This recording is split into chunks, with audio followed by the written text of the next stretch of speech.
গোষ্ঠীর আশা আকাঙ্ক্ষার প্রতিফলন ঘটবে। কারণ ওই নীতি নৈতিকতা সমৃদ্ধ ইসলামী শিক্ষা অন্যান্য ধর্মাবলম্বীদের, হিন্দু, বৌদ্ধ, খ্রিস্টান, তাদের অধিকারও সেখানে প্রতিষ্ঠিত করে। তাদের নীতি নৈতিকতা, সবার যে স্বার্থ, সেগুলো নিহিত রয়েছে। সুতরাং আমরা আজকের এই শিক্ষক সম্মেলন থেকে দাবি জানাবো রাষ্ট্রের কাছে, নতুন বিপ্লবী সরকারের কাছে, যে এক বৃহত্তর জনগোষ্ঠীর আশা আকাঙ্ক্ষার প্রতিফলন যেন আমাদের শিক্ষা ব্যবস্থা, শিক্ষানীতিতে প্রতিফলিত হয়।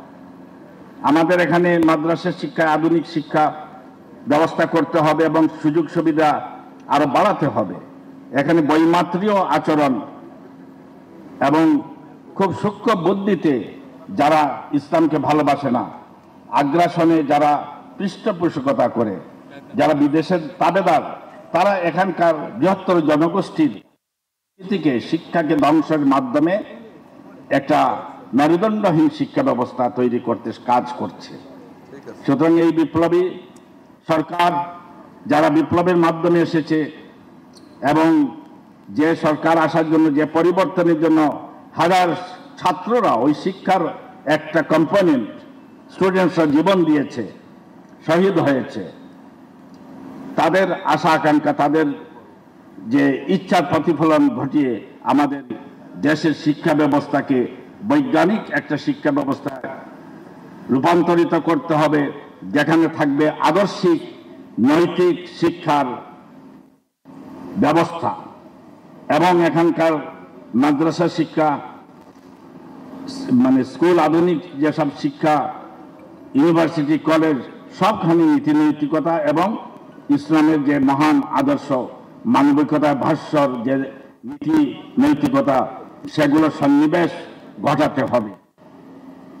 যদি তাই হয়, তবে আমরা আদর্শ মানুষ হতে পারি। আমরা পাশ্চাত্যের দিকে তাকালে দেখি সেখানে সুইসাইড টেন্ডেন্সি, অ্যাডিকশন, তারপর হোমোসেক্সুয়ালিটি, এভাবে জান্তব পাশব তৎপরতা সামাজিকভাবে স্বীকৃত।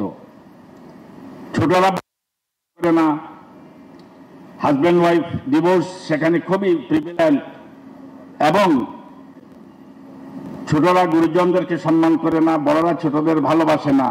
এই যে একটা হীন অবস্থা আমরা দেখতে পাচ্ছি, সেখানে জাগতিক, ইহজাগতিক শিক্ষার ব্যবস্থা, জ্ঞান বিজ্ঞানে তারা এগিয়ে যাচ্ছে, কিন্তু তারা আদর্শিক দেউলিয়াত্বের চূড়ান্ত গভীর খাদে নিপতিত। সুতরাং আজকের এই সমাবেশ থেকে আমরা জাতিকে আহ্বান জানাবো, রাষ্ট্রকে আহ্বান জানাবো, সরকারকে আহ্বান জানাবো, যে জাতির আশা আকাঙ্ক্ষার পথে নীতি নৈতিকতা সমৃদ্ধ একটা সমন্বিত ইসলামিক শিক্ষা ব্যবস্থা যেন উপহার দেয়, জাতি তাদেরকে শ্রদ্ধার সাথে স্মরণ করবে।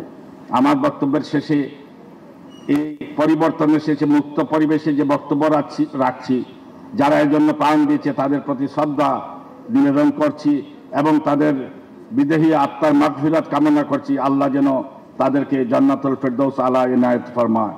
এই বক্তব্য রেখে আমি আমার বক্তব্য শেষ করছি। আল্লাহ হাফিজ। বাংলাদেশ জিন্দাবাদ।